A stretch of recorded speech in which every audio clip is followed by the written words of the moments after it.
Hey, everybody, welcome to another episode of Purple Insider. Matthew Coller here. And once again, doing a little countdown to Wolves tip-off by talking about football. So welcome all of your questions, comments, OTA analysis that you're looking for. I am here for you for the next hour to have that discussion with everybody here in the comments section. So I appreciate you all joining, as I'm sure you are very anxious about basketball as the Wolves go in facing elimination here against the Mavericks.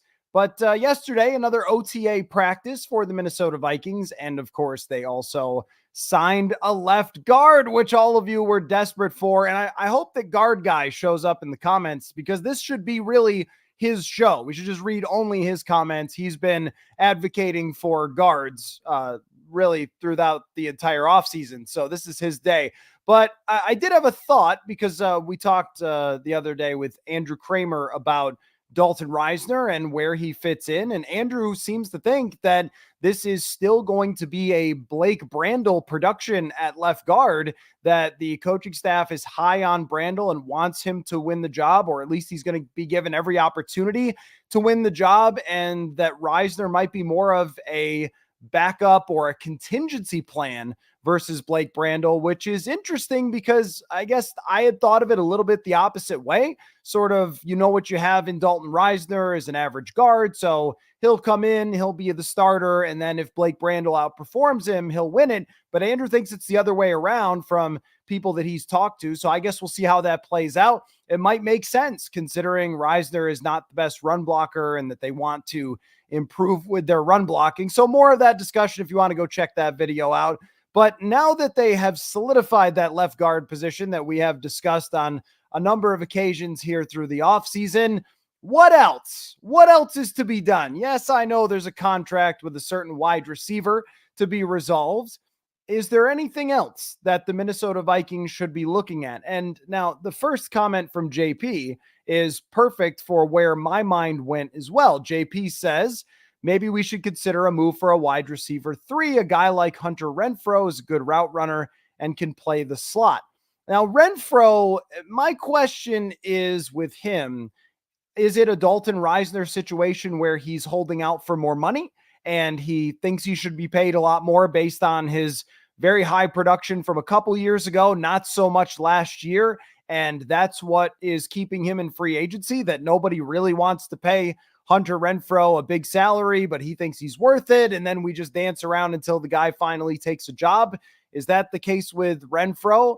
Or was there something in his tape from last year where there was a reason that he didn't hardly catch the ball last season? Maybe you could say it was because Devontae Adams was the main target.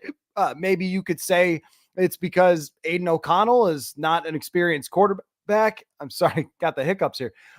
Is not an experienced quarterback. And I guess when we're doing live, I could just pretend the internet zapped out there instead of having a hiccup. But, was it something about Hunter Renfrow's game that wasn't just circumstantial or the way that the Raiders offense played last year? Is it injuries that have piled up on Hunter Renfrow? And we see this all the time in the NFL, where I'll give you an example. How about Dean Lowry is a good example, or even Marcus Davenport, but Lowry might be even better for this. 2 years ago, Dean Lowry, well, now 3 years ago, Dean Lowry had a great season.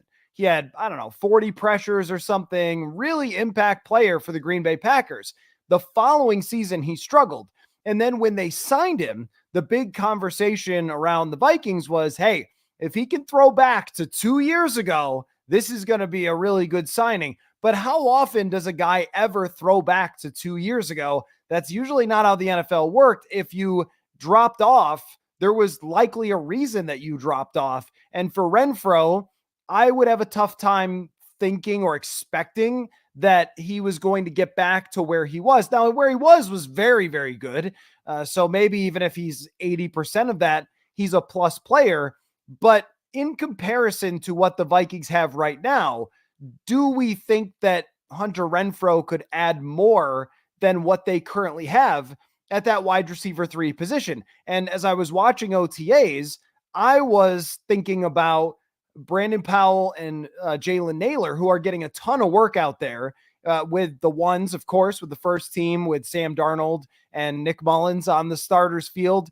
And I think that Jalen Naylor looks good. I mean, they're in, shorts, and this is not real practices and so forth. But I was talking to Dane Mizutani, the Pioneer Press, and he said to me, Jalen Naylor always shines in these things, right? In these OTAs and these mini camps. And there's a reason why they've been a fan of Jalen Naylor for a long time now. And Brandon Powell, last year, he was asked to be in that wide receiver 3 role, sometimes even wide receiver 2, depending on what was going on when KJ Osborne got hurt. And I wouldn't say that he set the world on fire, but Powell proved that he could be a legitimate wide receiver. This was a guy who in college was kind of a hybrid slot running back type player, comes into the NFL, is almost exclusively a punt returner until 2022. And then because of emergency, Powell was used by the Rams a little bit as a wide receiver, but more as kind of a playmaker, bubble screen type guy. And then last year, he gets a few opportunities, shows that he could win the job out of training camp over Jalen Reagor, who had been more of a, say what you will, but more of a regular wide receiver in his career than Brandon Powell. Powell outperformed him in training camp. And then when he was asked to be a wide receiver, a regular player out there, he performed pretty well. And especially with Kirk Cousins in the game, but also caught the game-winning touchdown from Josh Dobbs. He was able to get open. It seemed like he understood the playbook very well, a competitive guy who can make some plays with his legs. I might rather want to see what Brandon Powell can do and Jalen Naylor can do, and even Trent Sherfield to some extent. That one I'm a little less confident on because, you just haven't seen him practice in pads with this offense, where I have a sample size on the other guys.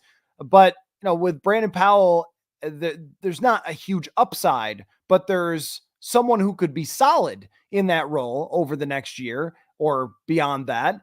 And with Jalen Naylor, there is upside. There's somebody who has consistently in the OTAs, the mini camps, and training camp when he was healthy 2 years ago, and then in a small sample when he's gotten in games, has seemed like there is potential there, but there has just been roadblocks. In 2022, they were winning a bunch of really close games, and they had 3 solid wide receivers that didn't get hurt and never came out of the game. And so we didn't see a whole heck of a lot of Jalen Naylor. When he got in, he caught a few passes on deep balls, and that was really it.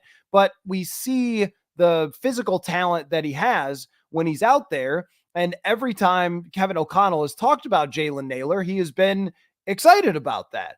Seems like he's somebody that he wants to have on the team and give a chance. I might prefer an opportunity to find out on Jalen Naylor beyond, bringing somebody in that's just going to set right into that role like Hunter Renfrow. And even the Renfrow thing kind of reminds me of the times that they've tried this before. And that doesn't mean every time would have to fail, but history hasn't really been kind to the let's add a guy late in the free agent process as a wide receiver and hope he can kind of work in the slot. That was Kendall Wright. That was Tajay Sharp, who I think had 1 target. Even Michael Floyd, they tried to work in, hey, this is going to be their pure deep threat. They went through the whole kombucha thing and everything else. Hasn't usually really worked out. But, Brandon Powell, you don't have to squint too hard to see something like a Jarius Wright type wide receiver that has been kind of missing-ish. Thought that KJ Osborne was even better than someone like Jarius Wright. But then last year was a difficult year for KJ Osborne, including, I thought that maybe some pressure got to him at times with a big season, and then he had the injury in the middle of the year. It just wasn't really the same. But Brandon Powell is a better route runner, I think, than KJ Osborne, where I viewed Osborne as more of a freight train, like get him the ball when he's moving, he can make plays, and it never really 100% gelled with what Kevin O'Connell wanted, where maybe Brandon Powell is actually a better fit. And then there's a bunch of other receivers who are going to get a chance to battle it out. There was a play yesterday in OTAs where Malik Knowles didn't make the catch. It would have been an unbelievable catch, but you saw a little bit of that speed and that quickness. And he's a guy that I'm sure most of you haven't heard of. He went to K-State, and last year they brought him in as a UDFA, but he was hurt or got hurt. I think he may have been injured and he essentially had a redshirt year. I haven't asked what the injury was. I don't recall, but we've seen him just a couple times out there, rookie camp, OTAs, and each time you go, oh, okay, that guy's got some speed to him. He's got some quickness. And if you look back at his career at K-State, he was a good kick returner, kind of a get the ball in his hands, explode player. I might prefer the wide receiver battle be let's find out. And if nobody emerges, nobody emerges. But there's not that many positions on this roster that are kind of a training camp battle of youth or inexperience. And the wide receiver 3/4 type of position could be that. And sometimes in the past, when we've seen those battles, somebody emerges and looks like they belong. So let's just say I'm a little bit out on that. If they brought in Hunter Renfrow, I'd be fine with it. I'm not going to complain. But if they don't, I'm okay with letting this battle play out. Plus, I need the content. So, I need a training camp battle outside of the kicking battle, which is still on. I need other battles to be able to write about because that's what we need in training camp is battles. The interior of the offensive line, I wouldn't expect that they sign anyone else because they now have Dan Feeney. They now have Dalton Risner. It feels like a more complete group there now, and Feeney could play guard or center. Yesterday, Brandel was not participating, so Feeney was at left guard. Wouldn't look too much into that. He's played a bunch of games in his career, so he can fill in center or guard, kind of as the Austin Schlottman of the offensive line. They brought back David Questenberry, so they're good there.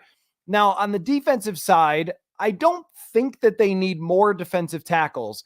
They need a great defensive tackle, which you're not going to find in free agency now. But I'm kind of intrigued with Jerry Tillery. This is a very OTA-ish thing to say, but as Jerry Tillery was walking off the field, and remember, they can't go to war with each other in OTAs. First, that would be preposterous to do. But second of all, this is against the rules. So you're not really seeing these battles between the offensive and defensive line. They can really only judge on kind of how does he look out there. Jerry Tillery looks like a guy who was drafted in the first round. He's very tall. He's super jacked. And Marcus Dixon, the defensive line coach, was talking about how, he's kind of focused, ready to, take this big chance because last year he made a case for himself as a situational rusher with the Raiders where he had improved significantly from when he did not work out with the Chargers. And he's got my interest. So I don't think they need to bring in anybody else there. That's another kind of let's find out what's there. They also brought back Bullard. They signed Jonah Williams. And at the cornerback position, I think the depth does offer a little bit of intrigue with Andrew Booth Jr. The starters, I think, is a fairly solid group that is going to be considered their biggest weakness on defense. But with Shaq Griffin, if he plays well, if he fits in well, which it looks like he is so far, but, super early, then I don't think that they need another corner to be brought in here either. So as of this moment, I would say that the roster probably mostly is what it is, unless there's an opportunity to bring in some other depth player of quality, maybe, another veteran running back, for example. They're a little light there outside of Ty Chandler, maybe another pass rusher. That would be an area where I could say they could use some depth because at the pass rusher position, you have three guys that are impressive, Dallas Turner, Andrew Van Ginkel, Jonathan Grenard, but that's really it. I mean, Andre Carter after that, I didn't observe a huge difference in Andre Carter's physique after year one. Now, I didn't tell him to take his jersey off and let me get a real close look at him. It's just sometimes when somebody is really beefed up in the offseason, they'll be talking about it and you'll see the guy like, oh yeah, he's got some pecs now or something. But I'm not sure that that's there. We'll see if there's development in Andre Carter. This offseason was very big for him. My point is just that's a UDFA guy who barely played last year. And right now he's your depth and Patrick Jones is your depth. Patrick Jones, when he had to play last year, was legitimately graded as the worst defensive end who played that much or outside linebacker in the entire NFL by PFF. So they could use another edge rusher as depth. Maybe there's some veteran who's still bouncing around. If you guys have ideas or something, Yannick Ngakoue's got to be still out there, right? To come in and get 6 sacks and 0 pressures somehow, and be the worst run defender in the league. Like, he's still got to be out there doing it, right? So that's my thought, is maybe that position could add another guy. But other than that, this roster, I think, is what it is. And we can talk about how good that's going to be and what our expectations are for this season, unless you guys have ideas. So I am interested in those. But any other questions from OTAs or Vikings or football thoughts on your mind in the comments section, fire them up, and we'll chat for the next 45 minutes or so, entirely on what's on your guys' mind. MKF asks, can you see improvement in JJ McCarthy so far? I'm going to answer no, but then let me give the caveat. The caveat to no is I've seen 3 practices from JJ McCarthy, because that's the amount that has been open to the media. So we had a rookie mini camp, 1 OTA last week, and then a second OTA practice this last week. So last week and then this week. And there will be 3 practices next week for mandatory minicamp that we are allowed to be at. And that's going to provide a bigger sample, 3 straight practices.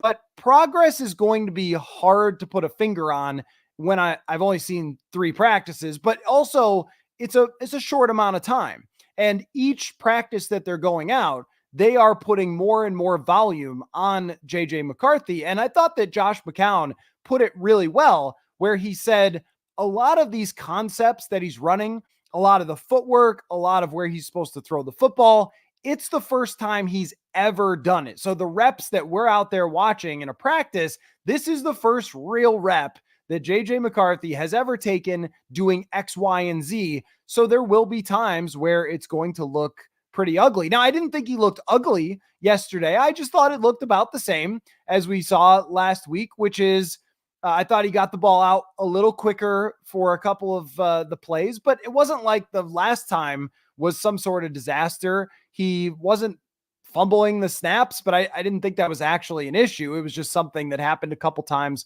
in the first practice we saw.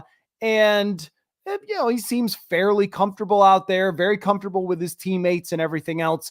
And you see some throws that look really good, some other throws where you go, okay, that one was a little high, a little wide, a little wherever. And that's where we're at right now. And the reps didn't change either. And I'll tell you a little secret about training camp, OTAs, and everything, that I don't believe in my magical ability to evaluate all the players on the football team in a practice that I'm standing on a hill watching. That would be insane if someone claimed that they could tell you how good everyone is playing in practice. But what I can tell you is where they're playing. I could tell you who is getting all the reps because I can write that down and take notes on that. And normally the reps will point us in the right direction.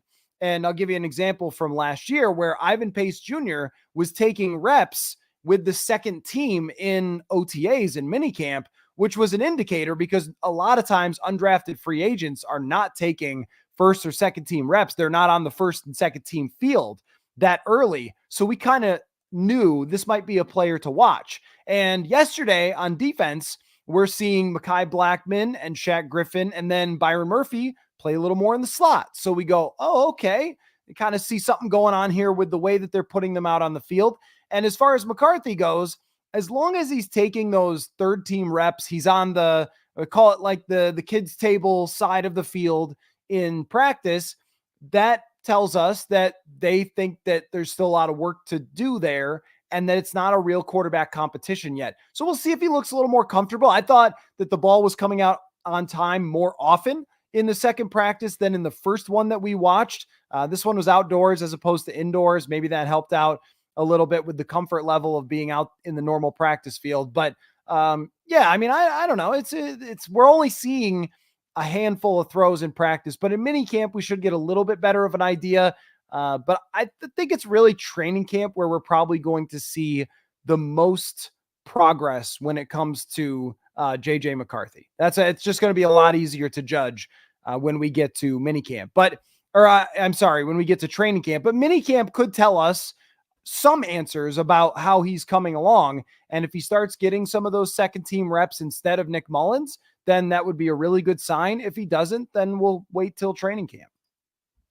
CJ says, you nailed it yesterday. Well, that's all I need to know, CJ. That's a great comment. And there you go.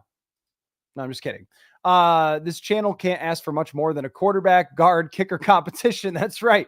CJ Ham and Andrew DePaula being studs is keeping us from fullback and long snapper controversy. You're right about that. They are in those positions. But, as far as training camp goes, we will have probably the most interesting training camp that we've had here since 2018, probably. And 2018 came along with, unfortunately, the passing of Tony Sperano. So I mean, that was muted in comparison to what we thought it was going to be, with Kirk arriving and the whole Super Bowl or bust thing. And the team was believing in themselves, but there was some issues with, Mike Zimmer and John DeFilippo, and all of that was really fascinating. But because Tony Sperano had passed away, it kind of took away from the, hey, isn't everybody so excited about all these things going on? Because, Tony was a great guy who had played such a big role in the 2017 team. The team was devastated. There's a funeral in the middle of training camp. That was really, really difficult. And it just wasn't the same. So I can't really throw back to, oh yeah, that one was that was the most exciting.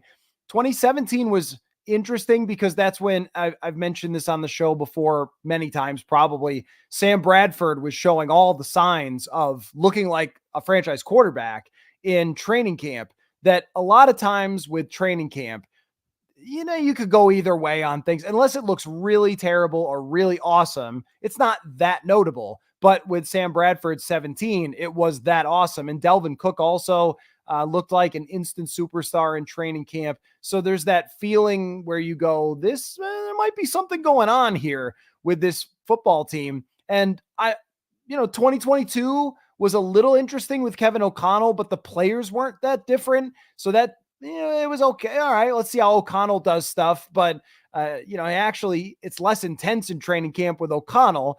So then it became less interesting because it was harder to figure out, who was, getting the reps or who was standing out or whatever else. But this one, we got numerous positions now where we get to look in depth at especially the quarterback, of course. Ron says Jalen Naylor's health is a huge question mark. When it comes to Jalen Naylor's health, it's hard because some players just have bad luck. So how do we figure out, is it bad luck or is it something that is just built into this player? Because I have covered players before where their bodies were just not going to hold up. They were banged up when they were younger. This might be Andrew Booth Jr. I guess we'll find out. They were banged up when they were younger. They had injuries or something severe, and it's just really hard to come back from, and it kind of keeps cropping up. Or was it that the guy just had a random, strange calf issue that held him out for way longer than they ever expected, and then he finally gets in a game, makes a catch, or I can't remember what happened exactly, and got popped, and then it's a concussion, and they don't want to run him back out there and risk anything with the concussion, so then he's out for the year. Two things happen, you miss the whole season. Football's hard that way. Really straining mentally for these players. I would have a tough time calling someone injury prone when they're as young as Jalen Naylor. It might just be that he went through a tough time last season. That's why I want to see the opportunity. Now, if someone does get hurt, if it's Powell or if it's Naylor, then, if we're talking about Trent Sherfield and on down the line, yeah, you might want a veteran player to come in then. But I'm very, when we make the list of most interesting players for training camp, I think Jalen Naylor is going to be on my list. Mr. Mankato frontrunners, is that still a thing? Oh, it's always a thing. It will always be a thing.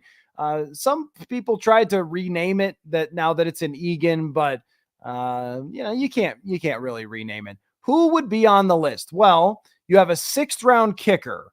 If the 6th round kicker captivates the masses, I mean, that's somebody who runs to the front of the list for Will Reichard, has a good chance for a Mr. Mankato. Let me think, who would be Mr. Mankato? Because I got to remember kind of some of the rules here.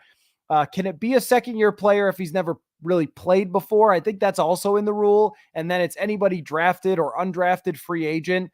Gabriel Murphy goes to the top of the list, the high coveted linebacker, outside linebacker, from undrafted free agency. Those guys are interesting.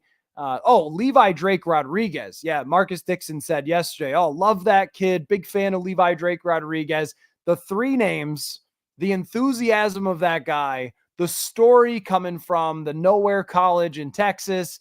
If he stands out even a little in preseason, then Levi Drake Rodriguez is the front runner, I think, hands down. What about Bob says, Jordan Addison said McCarthy throws a tight spiral and you got to catch it. That's all I need to hear. Jordan Addison always has, every time he talks to the media, one of those funny one-liners where he's a very matter-of-fact person. Jordan Addison is a good example of a guy who you don't want to try to judge him too much by his press conferences. He's a very straightforward, quiet individual, and yet as far as football goes, he's a savant. I mean, it kind of reminds me a little bit of Xavier Rhodes was this way. And Xavier came out of his shell and, had more of a funny personality later on. But when I first started covering the team, he was very quiet and very to himself. And he got more comfortable and had success and so forth. And then we saw more of his personality. But Jordan Addison is not a big talker. But, the fact that he was explaining and breaking down how he was going to work on his releases to get off the line of scrimmage better, I thought was a good sign. It's what you want to hear from a second-year player, to go back and say, hey, my rookie year was good, but it wasn't good enough. But as far as he throws a tight spiral and you have to catch it, is exactly, hey, no lies told from that. And when it comes to the tight spiral, I'm not close enough to tell is it NFL film style, slow motion, rotating right into the receiver's hands. But the way that it moves through the air, it's not hard to figure out. And we got a really nice comparison look with, there's two guys that have monster arms and there's two guys that don't on this roster. And so Josh McCown was standing maybe 45 yards down the field from his quarterbacks, and they were throwing bombs to him. And maybe they were working on the arc of the ball or something like that. But when Darnold and McCarthy threw the ball, it got there. And it got there easily from their arm strength. And then when Nick Mullins and Jaron Hall threw the ball, moved a little slower through the air. So we've already kind of given this conclusion about JJ McCarthy. Hey, you can see all of his skill. It's right there. You can see how big he is. You can see how well he moves and throws the football easily on the move. You could see that, and you could see the arm strength. But then you're asking for, well, has he made progress? Is there more there? And the answer is, we're just going to have to see how this comes together, because it's going to take a lot of reps for that to happen. But what I know is, just from the outset, you can say that this player has the talent to play in the NFL and throws the football well enough to be in the NFL. Beyond that, we're going to start to find out. Is the NFL going to rule on the tampering stuff? I don't know. Someday. I wouldn't get your hopes up. Where did that come from? Did it come from the same person that all the other BS comes from? Because if it did, it's just time to ignore that. It's just time to move on, because there's no factual information coming from there. I don't know why anyone would have thought that the NFL would have ruled quickly on something. Usually they let it disappear from the view of the fans and then bring it up, way later. And then everyone goes, oh, was there tampering? I don't know. Is Kirk a Falcon? Huh? Like, it just, usually they try to sweep it under the rug for a little while, come back a lot later and address it, just so it's not a big thing for them, especially during the draft. They wanted all focus on the draft. They weren't going to start docking people picks that quickly anyway, because they would have needed to have more of a investigation. And I think that you have to always think of what Roger Goodell is going to do as what all the owners want him to do. Do the owners want Roger Goodell to come down hard on the Atlanta Falcons for Kirk Cousins having a conversation with their, coordinator or something? No, because if we start investigating every free agent who does that, then a lot of draft picks are going to get docked from teams. I would not expect that the penalty for the Atlanta Falcons is going to be devastating when it comes to what that was from Kirk Cousins. And it was not the same as the owner taking Tom Brady out on his yacht and convincing him to buy a part of the team and join their roster or whatever it was that Stephen Ross did. It wasn't anything like that, or at least that is being talked about for the tamperings. I don't know. I forgot about it 2 seconds after it happened and assumed that someday we would find out that there's not much penalty. CJ says 2009 preseason was an absolute circus with Favre hype. I don't recall because I wasn't here. Did he play? He played in preseason games. That's funny. Just how far we've come with that. Even Mike Zimmer was still running out like the starters for a good portion of the preseason. The whole third preseason game, they would play the first half, which seems obscene in comparison to Kevin O'Connell, who cannot get his starters off the field fast enough in the one game he puts them in, and then he just puts them on ice the rest of the way. And hey, they were fine in the first week one, and then last year they should have beat the Bucks but didn't. But I never felt they were not prepared because of preseason. We did hear that a little last year when they lost the games. Was it because of the preseason? No, everyone's sitting starters now in the preseason. It doesn't work that way anymore. I cannot imagine what the Favre thing was like.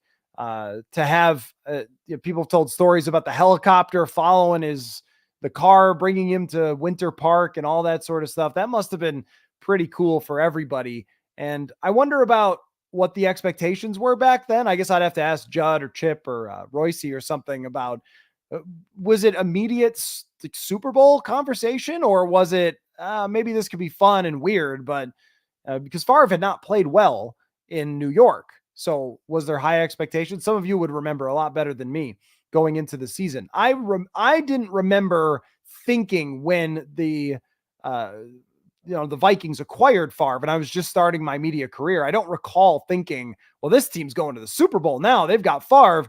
I think I was more of, is this a joke? Like, is he trying to get back at the Packers? And, not the case. Evan says someone suggested first round player trade with Tennessee. What do you think of trading Lewis Cine for Treylon Burks? Both teams could use the depth, but I do like Powell and thinks he deserves a shot at wide receiver 3. Treylon Burks has done a lot more than Lewis Cine. So sure. Yeah. I mean, I would do that. Are they locked into trading Treylon Burks? Or do they view him as just more of a role player on that team and they want to give him more time? I don't know their situation. I have not looked into what the reporters are saying about Treylon Burks in Tennessee, but I saw him a little bit last year during the joint practices. Actually got hurt during the joint practices and looked talented to me before he got injured. I think he actually got hurt on a really good catch, and he had a little bit of success the year before, and then they went out and got a couple of wide receivers there. So he's down on the depth chart a little more. But are they willing to trade him for a guy who cannot get on the field pretty much no matter what and is not even active on game days? I'm not sure. Maybe the Vikings would have to add something extra to that. I'm all for that, by the way.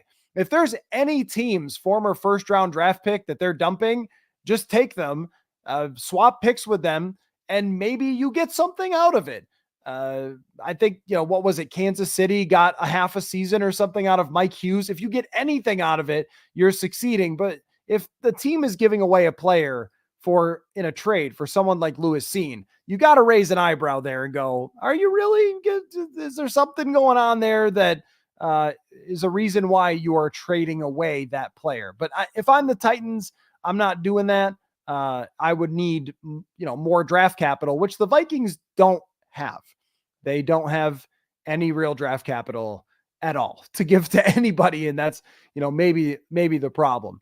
What about Bob says, what's the steam? We got to use that all the time. Steam and buzz. If you guys want to frame every question as what's the steam or what's the buzz, feel free. Cause that's the good stuff right there. On the defensive tackle in the 7th round. Oh, that's the Levi Drake Rodriguez. Yeah. That's who you're talking about. So, Marcus Dixon said that he likes him, and that's all we really got. As far as steam goes, there's not too many questions being asked about Levi Drake Rodriguez outside of, I think one person said, how's Levi Drake Rodriguez look? And he said, good. I like that guy. So that's really it. That is one where we'll definitely need to be training camp and pads before we talk about Levi Drake Rodriguez. I think that he has a chance to make the roster, though. Andre Carter was able to do it as a UDFA, and it's not a deep situation. James Lynch is back here, but how does James Lynch look? Will not be your first, how does that guy look in training camp? But I will be looking on a daily basis at James Lynch. Funny thing about James Lynch is that he actually fits now better than he did from the group that drafted him. When the Vikings drafted James Lynch back in, what was it, 2020, I think 2020, they didn't know what position he played. He had a lot of production in college, and he looked like a 3-4 defensive end that was sort of a defensive tackle-ish, but was playing, over the B gap and sometimes, over the what is it, the C gap or the 5 technique. That's what I'm looking for, over the tackle. If he was playing more interior, but not necessarily a defensive tackle position, but that 3-4 defensive end. And then the Vikings drafted him and said, no, we're making him a defensive end. And then we're making him a nose tackle, I think, after that. And what are we doing here? And neither one of those things really worked, but he was competent. And clearly this, group of coaches liked what they saw. I think he actually performed a little better than I expected would have been 2022, that he was a rotational player and gave them decent reps. So now he's got a chance to fight his way into a job. If he's back 100% from that ACL tear, it might be him versus Levi Drake Rodriguez. Maybe you don't want to cut him because there's other teams that might have been interested in him late in the draft that could potentially pick him up. But usually 7th rounders will make it through to the practice squad. CJ said, mostly is he coming? Is he coming? Oh my gosh, he's here. Super Bowl talk didn't really start until mid-season. I was watching the game. I remember this quite well, against San Francisco, where he threw the touchdown that kicked off, I think, most of the Brett Favre steam, if you will, or buzz for this thing could be for real, because the first couple of weeks, it was not as inspiring, maybe it was the first week. I don't remember when the San Francisco game happened, but the first week against Cleveland, it was checkdowns and handoffs, and Adrian Peterson went crazy. And so it kind of appeared like it was going to be just this regular old, old guy trying to do a Peyton Manning thing from 2015. And then all of a sudden it, explodes and Brett Favre plays great. And, the rest is history from there. So I'm always fascinated by how things were with this team when they have these explosions of excitement. There hasn't been every single year. It's every so often. And it always has its different flavor. 2022 was all the random crazy games at the end.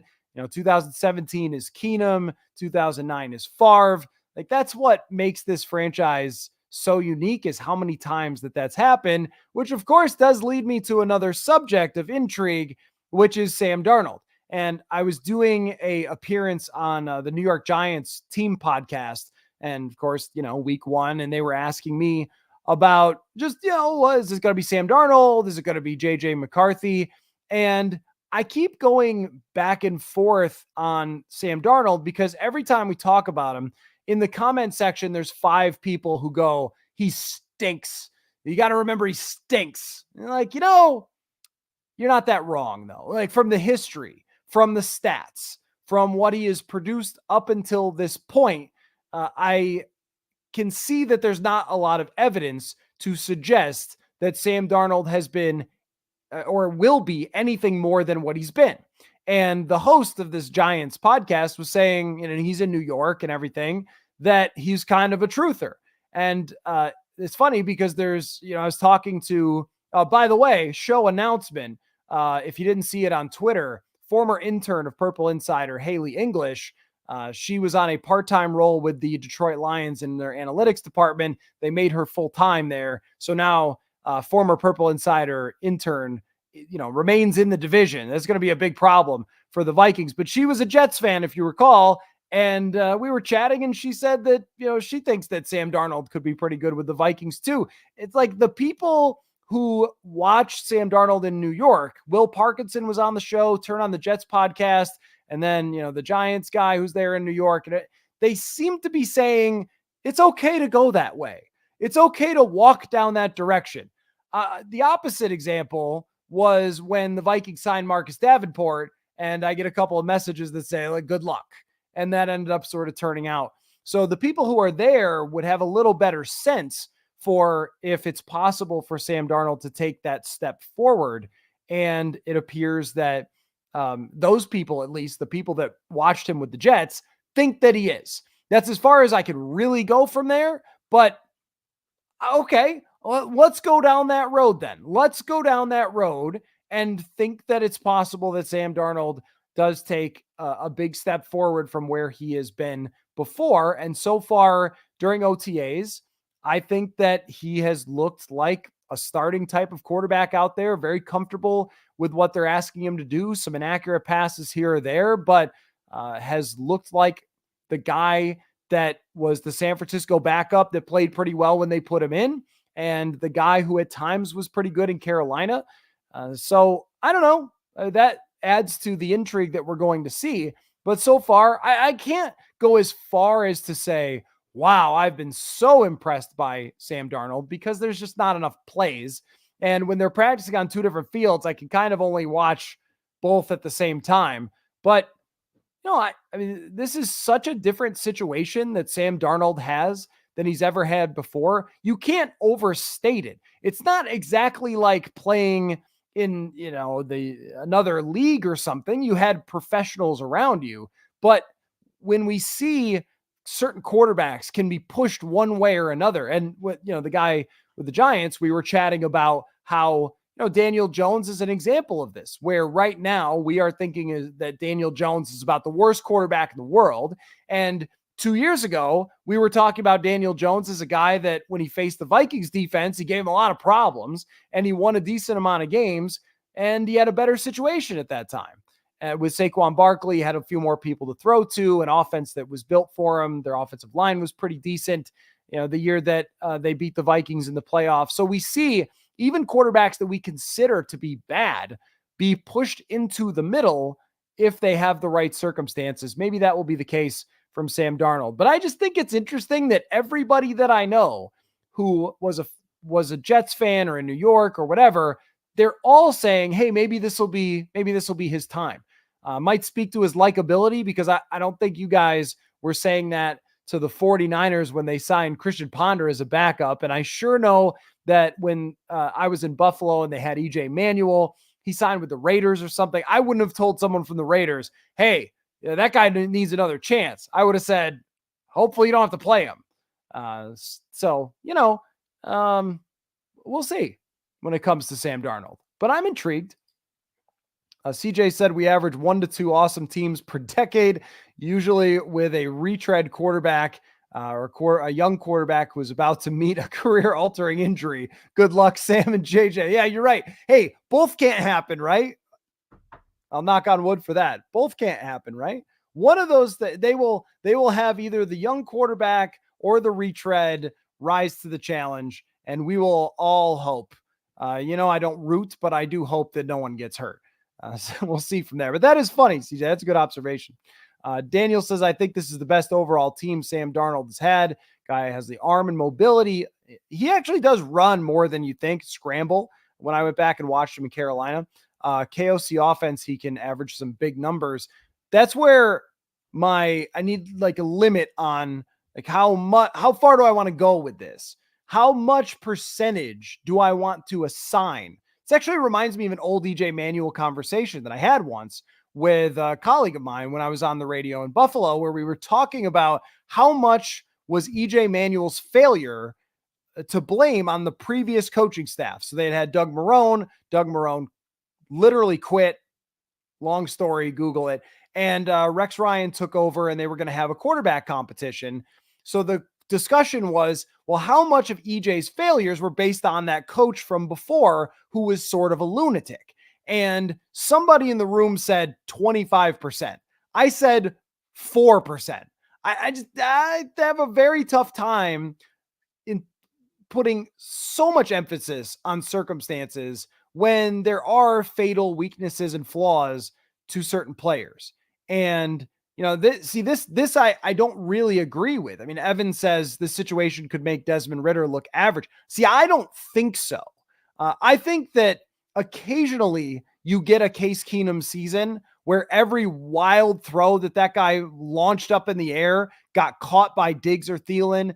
The schedule was very favorable to that team as well. We can't forget that. He game managed his way through a lot of games where they ran the ball and played number one defense, and then had some huge games here or there. But I don't think that would have lasted very long. So yeah, I mean, a situation could one time out of 100 make somebody into a good quarterback for a minute, like it did with Case Keenum. But if they had run him out there for multiple seasons, would it have worked the same way? I don't think so. And with Sam Darnold, what percentage of his failure for his career is based on what he had around him? I would go more than 4%. I might go like 10%, but I would not go much higher than that. The interceptions that he throws, the fumbles, the sacks, the miscues, those are not always entirely because you don't have the right coach, you don't have the right receivers.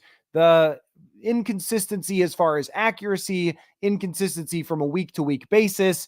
There were times where he played good football with all those teams, and then there would be the following week where it looked like he had never started a game before in his career. We even saw it within one game when the Vikings played him with Carolina, where the first half of the game, it looked like he shouldn't even be in the league. And then at the end of the game, he has this crazy comeback. Inconsistency is a feature, not a bug with Sam Darnold. And he's trying to work on that, but there's only really so much you can do. So I might go 10%. If we made him 10% better, then he could be a 20th best quarterback in the league. Now he's got if you want him to be anything better than an average quarterback, now you're talking about having to blame a quarter of his failure on everybody else. That's hard to do. I do think that great quarterbacks raise all boats. Middling quarterbacks get pushed around in the wind based on what is around them. I mean, heck, Kirk Cousins, an above average quarterback. Don't think I was going to say this is mediocre or whatever. He's above average quarterback, but you can't deny that there was no person more blessed than Kirk Cousins when it came to his career and the wide receivers and the offenses that he got to play with. Shanahan, Deshaun Jackson, the two great tight ends, Trent Williams, Brandon Sheriff. He comes here with Thielen and Diggs, and then gets Justin Jefferson. It's not exactly what Sam Darnold had throughout his career. But if you take 10% away from Kirk Cousins, he is the 25th best quarterback in the league, right? Like, that's how thin the margin is. So this is the push and pull. I know I'm talking out of both sides of my mouth with Darnold because I believe it, but I'm not sure how far I want to go with. Do I believe over a 17-game season that the flaws will just be suppressed by having good receivers and a good scheme? That I don't know. Preston says Darnold has the advantage of KOC in his ear until 15 seconds before snap. I mean, that's true, but that's everywhere. Maybe O'Connell is better than that, than what he's had before. Certainly better than Matt Rule or Adam Gase, or it was Joe Brady, I think was his offensive coordinator in Carolina. Is that right? Until he got fired.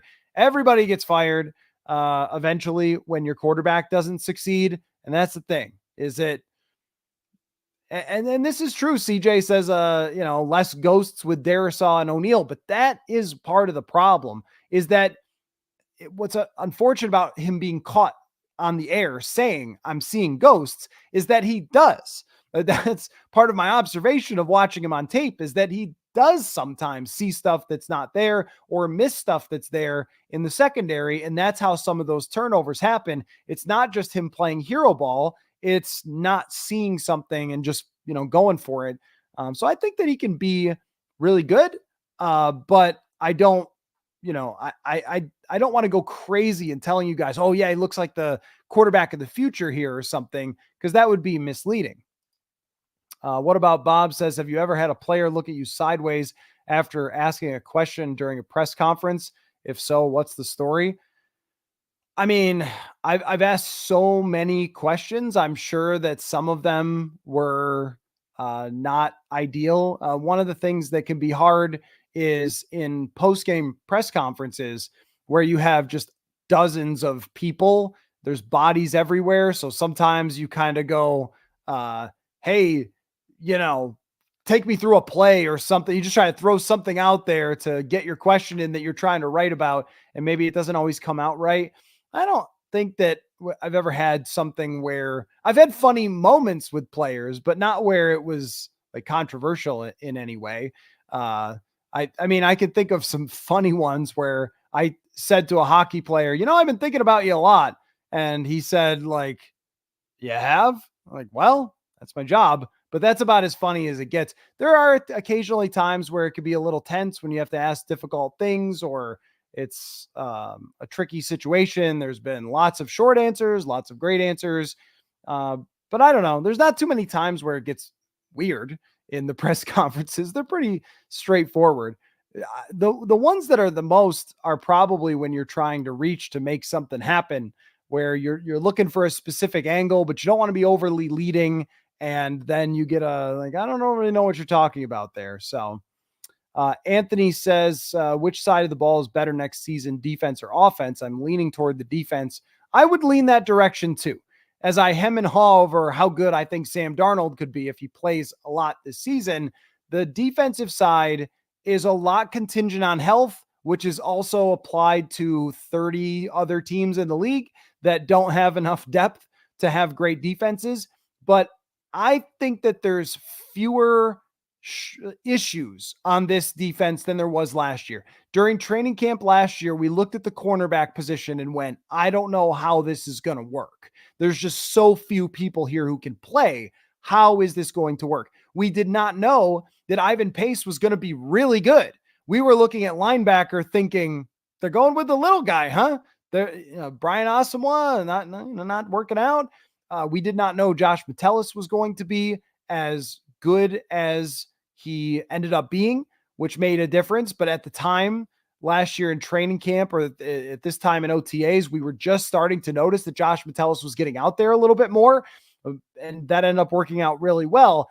Will there be versions of that? I'm not sure, but I think that they are more complete as a defense than they were before, where you can go position by position outside still of that defensive tackle spot and say, all right, they've got enough talent here and Brian Flores is using them correctly. But some of it also comes down to, when you're talking about just the scheme and how certain guys fit in it. Does Jonathan Grenard fit in it? Does Dallas Turner fit in it? Does Andrew Van Ginkel fit in it in the same way that he did in Miami? So there's a little bit of needing to project there. And then the schedule. The schedule last year, every time they played a good quarterback, that quarterback didn't have that many problems. Every time they played a bad quarterback, that quarterback had a lot of problems. And if you go by that metric for this year, they would have a pretty bad season. They're going to have to be better this year than they were last year in order to get the same results. Jim says, if you compared McCarthy to, say, when Rodgers, Jordan Love, or Mahomes looked like coming out, maybe I'm just drinking the purple Kool-Aid, but I see some of them in him. I do not have any recollection whatsoever of what Aaron Rodgers looked like coming out of college, because that was a really long time ago. And I don't know how much access we had at that point to Kale football. If some of you were grinding the draft tape back then bless you, but I certainly wasn't. So I don't know. And I wasn't in his training camps or OTAs either.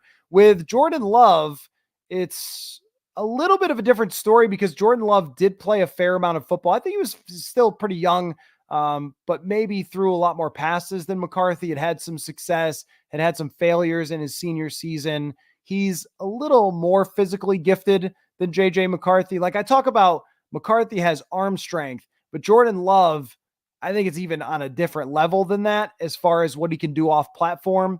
He could throw from any and all angles. And he's got a really pretty deep ball when he lets it go. He kind of always had those tools that were there, but I could see a little bit of that where it's someone who's raw, whose college history doesn't wow you. So I could see a bit of that.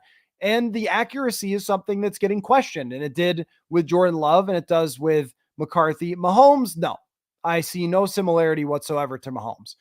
because with Patrick Mahomes, he played for a college that basically won nothing and threw for a 10 gazillion yards and did it in the most cartoonish circus way, which I loved and thought he was going to be great, but it was not something that looked like pro ready NFL football. It looked like an indoor arena football league team where they just dropped back and he ran all over the place and threw the ball like a crazy person. So I can see why some draft people didn't like him very much because of that. And, why he wasn't drafted number one overall, for example. But Mahomes is an example, though, and Jordan Love and Rodgers, of when the guy comes out of college, it's really about what happens next. We know because he was drafted here that he's got the ability, but what type of work goes into it? What type of circumstances does he have? How long can you let him develop? And when he does, is he taking big steps? Just sitting somebody doesn't do anything. They have to be making progress throughout that time. And clearly, those quarterbacks made progress and succeeded. I see the plan as being similarly patient with those guys. And with Jordan Love is probably your best argument there, even though it was Utah State versus Michigan, a little bit of a different story, but some of the same things being said about the guy. Jordan Love is a bit of a scrambler, but he's not a running quarterback. So, I could see some of that when it comes to that comparison, but you're not going to want to wait 3 years with JJ McCarthy. It's going to be much more, a 1 year type of thing. CJ says the question on Rodgers at draft time was whether he's a product of Tedford's system. I do remember that. Yes, I do remember that type of discussion about the big numbers. And that's the other thing that was different is the numbers perspective from Rodgers and Mahomes. They had huge numbers and people weren't sure if they could do it the same way, as opposed to, when you're talking about, JJ McCarthy, who didn't have big numbers. And the expectation is that he can improve and put up those numbers eventually. All right. So last thing before I go, really appreciate the discussion here before the Wolves game. Wolves prediction, you say 109-101 Wolves win. If I'm going to make the prediction, but then the game happens right after this. So I could immediately be wrong. That's like making the prediction on a game right before they kick off. But I'll give it a try. And I will say that the Wolves do win and force a game 6. And I don't know the score, but we'll see. So everybody go watch it because they're about to tip off. That's where I'm going to go right now. So thanks everyone for the chat. There's going to be a lot of these throughout the offseason. I mentioned that we got a couple of days of mini camps. I'll be doing podcasts out from TCO Performance Center as usual. So keep your eye out on the channel for that. And then I'm hoping to come up with some fun things for the desert offseason before we lead up to training camp. So everybody keep it tuned here, and best of luck to the Wolves and all of you. We'll see you. Football.